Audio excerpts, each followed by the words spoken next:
in physical chemistry. Today we are discussing about gaseous substances in BSc semester 5. આપણે જાણીએ છીએ તેમ કેમેસ્ટ્રીમાં દ્રવ્યોની મૂળભૂત ત્રણ અવસ્થાઓ છે: ઘન, પ્રવાહી અને વાયુ. We have enough knowledge regarding the solid or liquid, but in this particular semester આપણે વાયુના પાર્ટિકલ્સ, મોલેક્યુલ્સ અને સબસ્ટન્સ વિશે ઘણી બધી વાત કરીશું. To explain the gaseous substances, there are some laws and some postulates are there. એટલે કે વાયુના અણુઓને સમજવા માટે ફ્રોમ ધ ડેપ્થથી સમજવા માટે ઘણા બધા નિયમો અને ઘણી બધી પૂર્વધારણાઓ છે. If we have to study the gaseous substances, then we have to start from the postulate, from the base. એટલે કે આપણે બેઝથી શરૂઆત કરવી પડે. ત્યારે in this unit we are start from the some postulate, જેને વાયુના ગતિવાદની પૂર્વધારણાઓ કહે છે. ત્યારબાદ ફોર મૂવ ઓન, વાયુના ગતિવાદની જે કંઈ પૂર્વધારણાઓ છે એની યથાર્થતા, એટલે કે તે રેગ્યુલર ઓર કેમિકલ ઓર એની કેમિકલ રિએક્શન કેમિકલી કઈ રીતે પ્રૂવ થાય છે એની થોડી ઘણી સાબિતી જોઈશું. ત્યારબાદ we have to derive the one kinetic equation of gaseous substance, એટલે કે વાયુના ગતિવાદનું સમીકરણ તારવશું. By that, or you can say with the help of that particular equation, એટલે કે એ સમીકરણની મદદથી આપણે કોઈ પણ રાસાયણિક પ્રક્રિયાનો વેગ જે છે એ કઈ રીતે ગોતી શકાય when we are using gaseous particle, ત્યારની આ વાત થાય છે. એના વિશે થોડી ઘણી વાત કરીશું. ત્યારબાદ એ જે વાયુનું સમીકરણ જે છે તેના આધારે આદર્શ વાયુના નિયમોની તારવણી કરીશું. આદર્શ વાયુ, આઈ થિંક આપણે બધાને ખબર છે આદર્શ વાયુનું જે સમીકરણ છે PV = nRT, જેને આપણે આદર્શ વાયુ સમીકરણ તરીકે ઓળખીએ છીએ. તેના આધારે ઘણા બધા નિયમ લાઈક બોલ્સ નિયમ, ચાર્લ્સનો નિયમ, ગેલ્યુસેકનો નિયમ, એવોગ્રેડો નિયમ, ડાલ્ટનનો નિયમ, એ બધાને વાયુના ગતિવાદના સમીકરણ સાથે કોરિલેટેડ કરીશું. In short, we are deriving all the આદર્શ વાયુ equation with the help of વાયુના ગતિવાદનું સમીકરણ. એને આધારે આપણે આદર્શ વાયુના નિયમોની તારવણી કરીશું. ત્યારબાદ એ જે વાયુના ગતિવાદનું સમીકરણ જે છે એ સમીકરણ વાન ડર વાલ્સના સમીકરણ સાથે કઈ રીતે કોરિલેટેડ છે એની થોડી ઘણી ચર્ચા કરી. ત્યારબાદ વાન ડર વાલ્સનું સમીકરણ અને ક્રાંતિક સ્થિતિ. ક્રાંતિક સ્થિતિ it means critical stage of gaseous molecules, because we are now studying gaseous particles. That's why જે ક્રિટિકલ સ્થિતિ જે છે વાયુના મોલેક્યુલ્સની શું છે એનો મતલબ કે it is a temperature of a gaseous molecules in its critical stage, above which it cannot be liquefied by applying more pressure. એટલે કે ગેસિયસ મોલેક્યુલ અથવા વાયુના અણુ ઉપર તમે વધારે પ્રેશર એપ્લાય કરો ત્યારે તેનું લિક્વિડિફિકેશન થઈ શકતું નથી. તેને ક્રાંતિક સ્થિતિ કહેવાય. ત્યારબાદ ક્રાંતિક ઘટના અને એન્ડ્રુસનો પ્રયોગ, how both are correlated with each other, એની થોડી ઘણી વાત કરીશું. So I think this is the enough point. These all are the enough point to study the gaseous molecule. એટલે કે જો એક વખત we are getting an idea about all these things, તો આપણને gaseous molecules, particles વિશે થોડી ઘણી માહિતી મળી શકે છે, how they are behaving in nature. So let's start from our first point, વાયુના ગતિવાદની પૂર્વધારણાઓ. Then after આપણે આ જે બીજા બધા જે પોઈન્ટ છે એની ડીપમાં ચર્ચા કરીશું. સૌપ્રથમ જેમ શરૂઆત કરી એમ દ્રવ્યનો સ્વભાવ, સ્ટેટ ઓફ મેટર. આપણે જાણીએ છીએ તેમ દ્રવ્ય મુખ્યત્વે ત્રણ ભૌતિક અવસ્થાઓ ધરાવે છે: ઘન, પ્રવાહી, વાયુ. જે મેં તમને વિડીયોની સ્ટાર્ટિંગમાં જ કીધું. આ ઘન, પ્રવાહી, વાયુ સિવાય હાલના સમયની અંદર પ્લાઝમા અને બોઝ-આઇન્સ્ટાઇનિયમ અવસ્થાઓ પણ અસ્તિત્વ ધરાવે છે. But at this level, we have to get the idea about all these three major factors: solid, liquid or gaseous molecule. Here you can see there is a one wonderful images of these three states, કે દ્રવ્યના ઘટક કણો આ ત્રણેય અવસ્થાઓની અંદર કેવી રીતે ગોઠવાયેલા હોય છે તેની જે ફિગર જે છે નીચે બતાવેલી છે. પહેલું જે છે ઘન સ્વરૂપ દર્શાવે છે. Here you can see the solid molecules. Then after this is liquid and this is gaseous. એટલે કે જ્યારે કોઈ સોલિડ સબસ્ટન્સ હોય ફોર એક્ઝામ્પલ આપણે વુડ એટલે કે લાકડું લઈ લઈ તો લાકડાની અંદર જે કાંઈ એના મોલેક્યુલ્સ છે, પાર્ટિકલ્સ છે, એમની જે અરેન્જમેન્ટ જે છે એ બહુ જ વ્યવસ્થિત થઈ ગયું. જે તમે અહીંયા જોઈ શકો કે ઘન મોલેક્યુલ જે છે એની અંદર તમે જો અહીંયા જેટલા મોલેક્યુલ જે છે they are lying in very state or very regular order, એક પરફેક્ટ ઓર્ડરની અંદર ગોઠવાયેલા. તો જો સોલિડ સબસ્ટન્સ એટલે કે ઘન પદાર્થનો તમારે અભ્યાસ કરવો હોય so it's very easy for us. Then પ્રવાહીની જો વાત કરીએ તો પ્રવાહીની અંદર મોલેક્યુલ જે એ મોલેક્યુલ્સની અંદર થોડી ઘણી જગ્યાઓ રહેલી હોય છે જેથી તે એક જગ્યાએથી બીજી જગ્યાએ મૂવ કરી શકે. જે તમને આકૃતિમાં બતાવ્યું અહીંયા જે પાર્ટિકલ જે છે આ પાર્ટિકલ્સની અરેન્જમેન્ટ આ ઘન સબસ્ટન્સ કરતાં જો થોડીક અલગ છે. અહીંયા મોલેક્યુલ્સ પાર્ટિકલ્સ વચ્ચે જગ્યા નથી, તે બધા જ એકબીજા સાથે ટાઇટલી પેક થયા. જ્યારે પ્રવાહીની અંદર બધા જ મોલેક્યુલ્સ વચ્ચે સેજ જગ્યા રહેલી જેથી તે ફ્રી ફોર્મમાં ફરી શકે. ગેસિયસની વાત કરીએ તો ગેસિયસની અંદર મોલેક્યુલ્સ તમે જુઓ જે ઘન પ્રવાહી કરતાં સાવ બહુ જ અસ્તવ્યસ્ત છૂટાછવાયેલા છે. એનો મતલબ આપણે એવું કહી શકીએ કે ઘન પદાર્થની અંદર મોલેક્યુલ્સની ગોઠવણી સુવ્યવસ્થિત હોય છે. પ્રવાહીની અંદર ઘન પદાર્થ કરતાં થોડીક વધારે અવ્યવસ્થા હોય છે, જ્યારે વાયુની અંદર સૌથી વધારે અવ્યવસ્થા જોવા મળે છે. એનો મતલબ કે પ્રવાહી અને વાયુઓને જે પાત્રમાં આપણે ઢાળીએ એ પાત્રમાં ઢાળી શકાય. એટલે કે જેવું પાત્ર એવું પ્રવાહી અને વાયુના મોલેક્યુલ જે છે એ આકાર ધારણ કરે છે, જ્યારે ઘન પદાર્થ જે છે એને ચોક્કસ આકાર અને કદ હોય છે. In surrounding our life there are so many examples of these three state of matter. આ ત્રણેય અવસ્થાઓના ઘણા જ બધા એક્ઝામ્પલ આપણી આજુબાજુ, લાઈક ચોક ડસ્ટર. અમારી વાત કરું ટીચર્સ માટે તો ચોક ડસ્ટર જે છે અમારી માટે ઘન પદાર્થના ઉદાહરણો. As a BSc or master of in chemistry જેટલા કેમિકલ્સનો ઉપયોગ રેગ્યુલર જીવનમાં અમે કરીએ છીએ in lab or outer lab એ બધા જ અમારી માટે પ્રવાહી અને આપણા બધા જ માટે હવે લાઈવ વાયુ જે કહેવાય જીવન જીવવા માટે જરૂરી જે વાયુ છે oxygen, it is one of the best example of gaseous particle. So ઘન પ્રવાહી અને વાયુઓ એની અંદર ઘન અને પ્રવાહી વિશે we have a much knowledge, but in this particular unit or in this particular topic we are discussing about gaseous molecule. Then step forward, there is a one magical thing will be happen here. શું છે કે તાપમાન અને દબાણની પરિસ્થિતિમાં ફેરફાર કરવામાં તો દ્રવ્યની આ ત્રણેય અવસ્થાઓ એકબીજામાં રૂપાંતરિત થઈ શકે. See, this is the beauty and magic of chemistry. You can say that. If you are changing temperature or pressure, then the whole state are changing. For example, તો બાજુની આકૃતિમાં જે દર્શાવ્યું કે ઘન પદાર્થને ગરમ કરતા this is solid substance, this is liquid and this is gas. કે સોલિડ સબસ્ટન્સ જે છે એને તમે જ્યારે ગરમ કરો ત્યારે એનું રૂપાંતરણ જે છે લિક્વિડની અંદર થાય જ્યાં બતાવેલું છે. ત્યાર પછી પ્રવાહીને તમે વધારે ગરમ કરવા જાઓ તો તેનું રૂપાંતરણ વાયુની અંદર થાય. So if you are changing temperature તો all the state of matter will be change. એનાથી ઉલટું પણ તમે કરી શકો કે વાયુને તમે જ્યારે ઠંડો પાડો છો ત્યારે તેનું રૂપાંતર લિક્વિડની અંદર એટલે કે પ્રવાહીની અંદર અને પ્રવાહીને આગળ વધુ પડતા જો ઠંડુ કરવામાં આવે તો તેનું રૂપાંતર સોલિડની અંદર થાય. આમ તાપમાન અને દબાણની પરિસ્થિતિમાં ફેરફાર કરવામાં આવે તો દ્રવ્યની ત્રણેય અવસ્થાઓ એકબીજામાં રૂપાંતરિત થઈ શકે.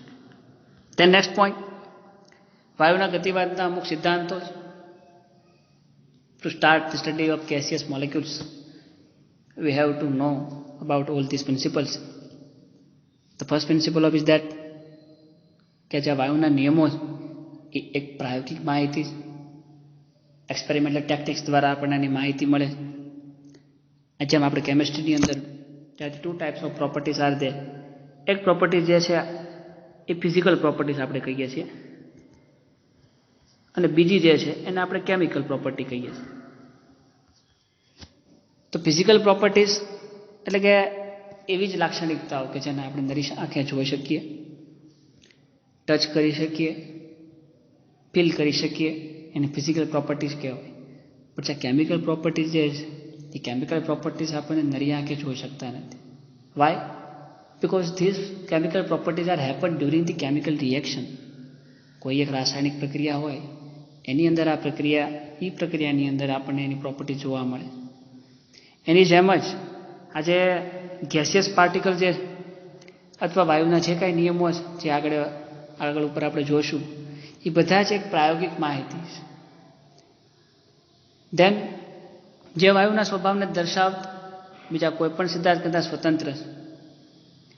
બીજા જે કાંઈ સોલિડ લિક્વિડના સિદ્ધાંતો આપણે જે ભણ્યા કે જેની એક્સપેરિમેન્ટલ સ્ટડીઝ પણ છે અને થિયોરિટિકલ સ્ટડીઝ પણ છે, એના કરતાં વાયુની અંદર જે એ વાયુના સ્વભાવને દર્શાવે છે. અને બીજા બધા જે કાંઈ સિદ્ધાંતો જેમ આપણે સોલિડના અમુક સિદ્ધાંતો જે છે એને પ્રવાહીની અંદર એપ્લાય કરી શકીએ, પણ વાયુની અંદર એવું નથી થઈ શકતું. બિકોઝ એ જે છે એ બીજા બધા સિદ્ધાંત કરતાં હાવ સ્વતંત્ર છે. તો this is another point. Than next કે સામાન્ય વાયુઓના નિયમ કે જેમાં વાયુ પાસે વિશાળ સંખ્યામાં અણુઓ હોય છે જે શૂન્ય અવકાશમાં ખૂબ જ ઝડપથી ગતિ કરતા હોય.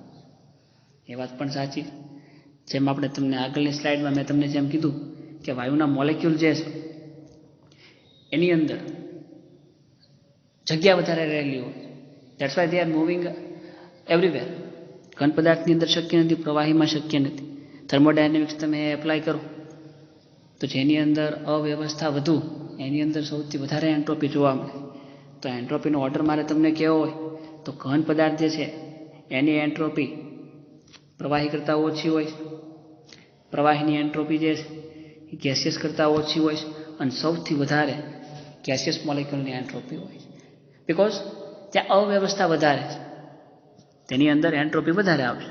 એની જેમ આગળ આપણે વાત કરીએ ત્યાં કે સામાન્ય નિયમોની કે જેમાં વાયુઓ પાસે વિશાળ સંખ્યામાં અણુઓ હોય છે અને જે શૂન્ય અવકાશમાં ફરી શકે, વેક્યુમની અંદર ફરી શકે. એનો મતલબ કે એની ઉપર પૃથ્વીનું જે ગ્રેવિટેશનલ ફોર્સ, ગુરુત્વાકર્ષણ બળ જે છે એ એપ્લાય કરી શકતા નથી આપણે. આ જે કાંઈ વસ્તુ છે જેને આપણે વાયુના ગતિવાદના સિદ્ધાંત તરીકે ઓળખીએ છીએ. આગળની જે વાત કરીએ તમે વાયુનો અભ્યાસ ભૌતિક દૃષ્ટિએ કરવામાં આવે છે. જેમ મેં આગળ વાત કરી કે ભાઈ ફિઝિકલ પ્રોપર્ટીઝ અને કેમિકલ પ્રોપર્ટીઝ. તો અત્યારની લેટેસ્ટ ટેકનોલોજી પ્રમાણે if you have to study the physical property of gaseous molecule then what, તો એનો અભ્યાસ પણ અત્યારે કરવામાં આવે. આ અભ્યાસની અંદર અણુઓની ગતિ, અણુઓની સંખ્યા અને કદ, અણુઓ વચ્ચે લાગતા બળો, અણુઓની અથડામણ વગેરેનો સમાવેશ થાય. કે કોઈ પણ મોલેક્યુલ છે કે જેમ આપણે સોલિડ સબસ્ટન્સની અંદર વાત કરીએ કે if you have to make A covalent bond, એટલે કે બે અણુઓ વચ્ચે જ્યારે બંધ બને છે, કોવેલેન્ટ બોન્ડ એટલે સહસંયોજક બંધ બને. કોઈ એક બે મોલેક્યુલ છે, દાખલા તરીકે A પ્લસ B, આ બે મોલેક્યુલ્સ એકબીજા સાથે જોડાઈને AB પ્રકારનો મોલેક્યુલ બનાવે. સહસંયોજક બંધ એટલે ઇલેક્ટ્રોનની જે ભાગીદારી દ્વારા જે બંધ બને છે તેને સહસંયોજક બંધ કહેવામાં આવે. એ બંધ ક્યારે શક્ય બને છે તો ત્યારે આપણે એવું કહીએ છીએ કે બે અણુઓ વચ્ચે, તત્વો વચ્ચે અથવા પરમાણુ વચ્ચે બંધ ત્યારે જ શક્ય બને કે જ્યારે બે વચ્ચે પ્રોપર અથડામણ થાય. તો ગેસિયસ મોલેક્યુલની અંદર પણ એવું થવું, અને એ જે અથડામણ જે છે પ્રોપર હોવી જોઈએ. એની માટે આપણે એક સંઘાત સિદ્ધાંત એવી વાત કરી ચૂક્યા છે. પછી અણુઓની સંખ્યા અને એનું કદ, ગેસિયસ પાર્ટિકલ જે છે એનું કદ કેટલું, how many numbers of particles are available, એની વાત. એમની વચ્ચે કયા પ્રકારના બળો લાગે છે, વાયુના જે મોલેક્યુલ છે એમની વચ્ચે હાઇડ્રોજન બંધ છે, હાઇડ્રોજન બળ છે, વાન ડર વાલ્સ બળ છે, ફોર્સ ઓફ એટ્રેક્શન, કયા પ્રકારના બળો છે એની વાત કરીશું. અને અણુઓની અથડામણ જે સંઘાત સિદ્ધાંત આપણે સોલિડ સબસ્ટન્સ માટે એપ્લાય કર્યો હતો એને વાયુની અંદર એપ્લાય કરીશું. જોશું કઈ રીતે આગળ વધી. ધેન વાયુના ગતિવાદની પૂર્વધારણાઓ, પોસ્ટ્યુલેટ ઓફ ગેસિયસ મોલેક્યુલ્સ. પૂર્વધારણાઓની વાત કરીએ પહેલાં ગેસિયસ પાર્ટિકલ્સને અન્ડરસ્ટેન્ડ કરવા માટે 4 પેરામીટર્સની જરૂર છે. P, V, N and T. Pressure, volume, number of moles and temperature. મતલબ સપોઝ માની લો કે કોઈ એક બલૂન છે, આ રીતના કોઈ બલૂન છે, એની અંદર કોઈ એક પ્યોર ગેસ ભરેલો છે, માની લો કે હિલિયમ જ ભરેલો છે. તો હિલિયમ જે છે એ આ જે બલૂન જે છે એની સરફેસ સાથે આ રીતના એટેચ થયેલો છે. એનો મતલબ કે આ બલૂનની અંદર ચારે બાજુ ફરતો હોય છે. તો આ હિલિયમ જે છે એના પાર્ટિકલ્સ આ બલૂનની અંદર કેટલા છે, એટલે કે નંબર ઓફ મોલ્સ, થોડીક મહેનત કરીએ તો આપણને મળી જાય.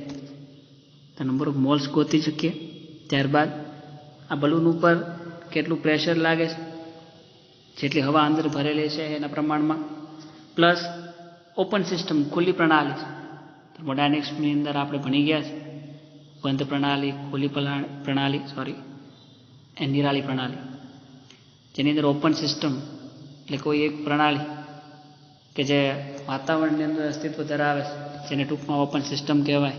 તો બલૂન જે એ ઓપન સિસ્ટમ હશે તો એની ઉપર વાતાવરણનું કાંઈક ટેમ્પરેચર પણ લાગતું હોય, પ્રેશર પણ હશે. વોલ્યુમ, કેટલો એની અંદર વાયુ ભરેલો છે એ એનું કદ. જોકે આગળ આપણે વાત કરી કે જે પ્રવાહી અને વાયુના મોલેક્યુલ જે છે એને કોઈ પણ પ્રકારનું કદ ફિક્સ હોતું નથી. તમે તેને જેવા શેપમાં ઢાળો એ શેપમાં ઢળી જાય છે, એ પ્રમાણેનું કદ હોય. એન્ડ છેલ્લે નંબર ઓફ મોલ્સ. મોલ્સ એટલે કે number of N1, N2, N3 અને છેલ્લે બધાને ભેગા કરીને ટોટલ નંબર ઓફ મોલ્સ આપણે ગોતી શકીએ.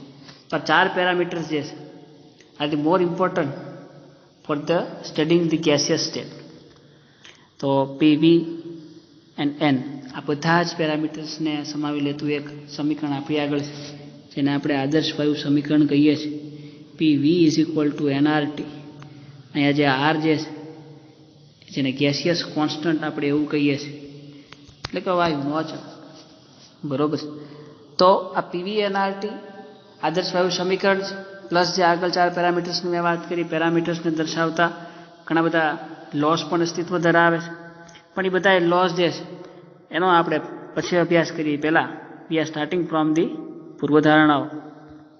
તો બધા જ વાયુઓ અતિ સૂક્ષ્મ કણોના બનેલા હોય.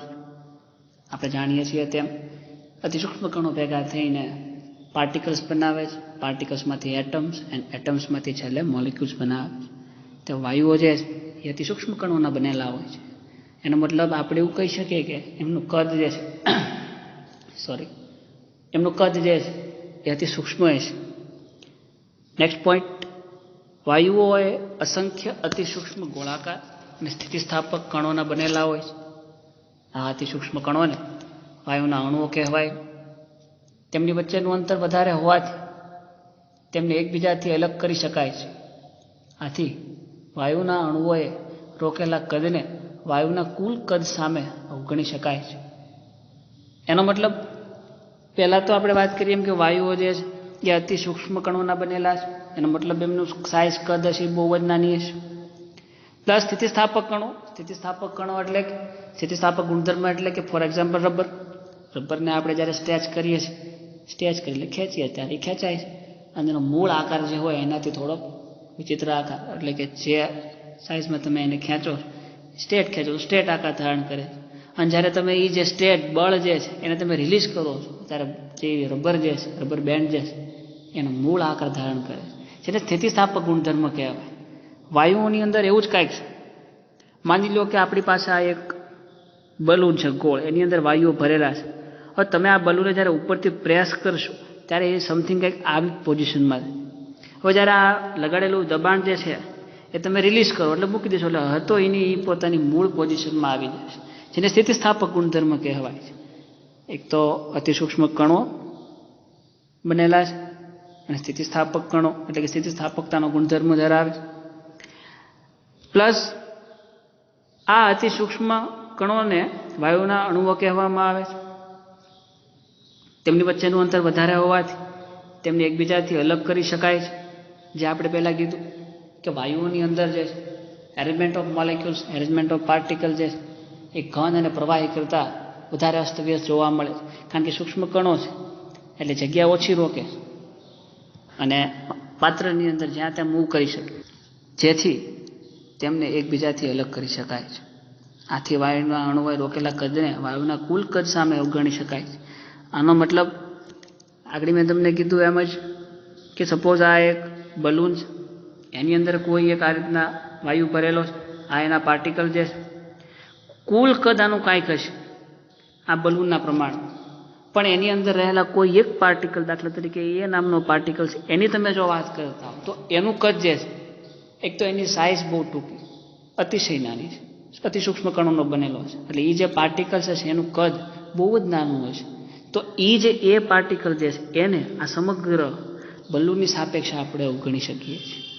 આ પોઈન્ટ એવું કહે છે, શું કહે છે કે વાયુના અણુએ રોકેલા કદને વાયુના કુલ કદ સામે આપણે અવગણી શકીએ છીએ.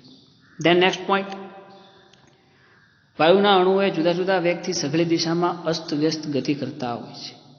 તેથી અણુઓ એ એકબીજા સાથે તથા પાત્રની દિવાલ સાથે અથડામણ કરે છે. એનો મતલબ જેમ આગળ એક્ઝામ્પલ આપ્યું હતું એમ, માની લો આ એક કોઈ બલૂન છે, એની અંદર ગેસિયસ પાર્ટિકલ્સ આ રીતના આપણે કોઈ પ્યોર વાયુ હિલિયમ એ આપણે અંદર ભરેલો છે.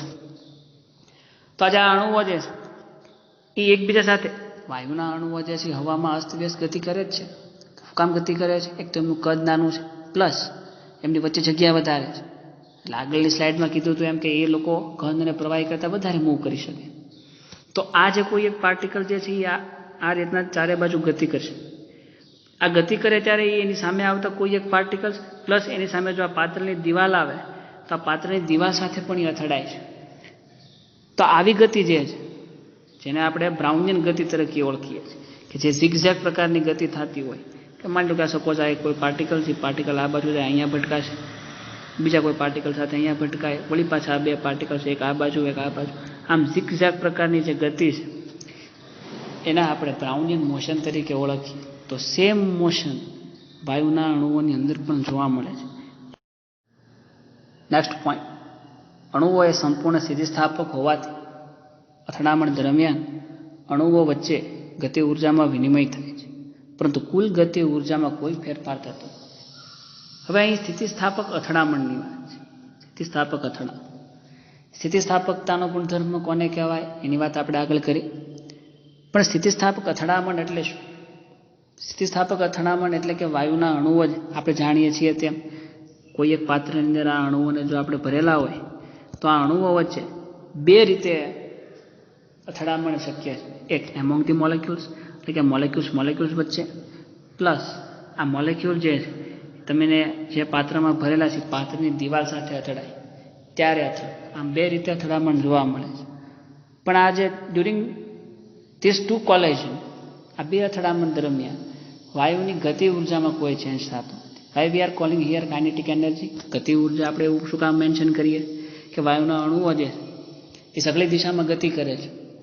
હવે ચારે દિશામાં ગતિ કરે, બ્રાઉનિયન મોશન કીધું, તો ઇટ પોઝેસ સમ એનર્જી, જેને આપણે કાઇનેટિક એનર્જી કહીએ છીએ, એટલે આપણે એને ગતિ ઉર્જા કહીએ. એની અંદર કોઈ ચેન્જ થતો નથી. ઇટ મીન્સ કે આ પાત્ર જે છે એ પાત્રની અંદર કોઈ એક પાર્ટિકલ લઈ લઈ, માની લો એ નામનો પાર્ટિકલ અહીંયા છે અને અહીંયા બી નામનો પાર્ટિકલ, આજે આમાંથી જ લીધેલા છે.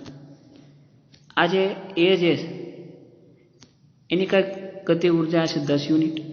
આ પાત્રની અંદર જે બી પાર્ટિકલ છે એની કંઈક ગતિ ઉર્જા છે, માની લો કે એ છે 20 યુનિટ. ટોટલ આ બેની ગતિ ઉર્જા કેટલી થશે તો કે 50 યુનિટ. બરોબર, ટોટલ 50 યુનિટ થાય. પણ હવે જ્યારે આ બે વચ્ચે કોલેજન થાય છે, અથડામણ થાય છે, ત્યારે આ એક પાર્ટિકલ જે છે આ બાજુ ગતિ કરે છે અને એક પાર્ટિકલ જે છે એ આ બાજુ ગતિ કરે, ત્યારે તેમની ગતિ ઉર્જામાં થોડો ઘણો ચેન્જ થાય છે. માની લો કે આ એ પાર્ટિકલ જે છે એની ગતિ ઉર્જા 10માંથી વધીને 12 થઈ ગઈ, અને આ બી પાર્ટિકલ જે છે એની ગતિ ઉર્જા છે એ 20માંથી ઘટીને 18 થઈ ગઈ. તો 12 + 18 = 15 જ ટોટલ જે ગતિ ઉર્જા છે એ તો સેમ જ રહે.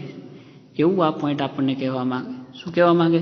કે અણુઓ એ સંપૂર્ણપણે સ્થિતિસ્થાપક હોવાથી અથડામણ દરમિયાન એમની જે ગતિ ઉર્જા એની અંદર વિનિમય થાય છે, કાં વધે છે કાં ઘટે છે. કોઈ પાર્ટિકલની વધી જાય છે, કોઈ પાર્ટિકલની ઘટી જાય, પણ તે ટોટલ કાઇનેટિક એનર્જી જે છે એમાં કોઈ ચેન્જ થતું નથી. ઓકે.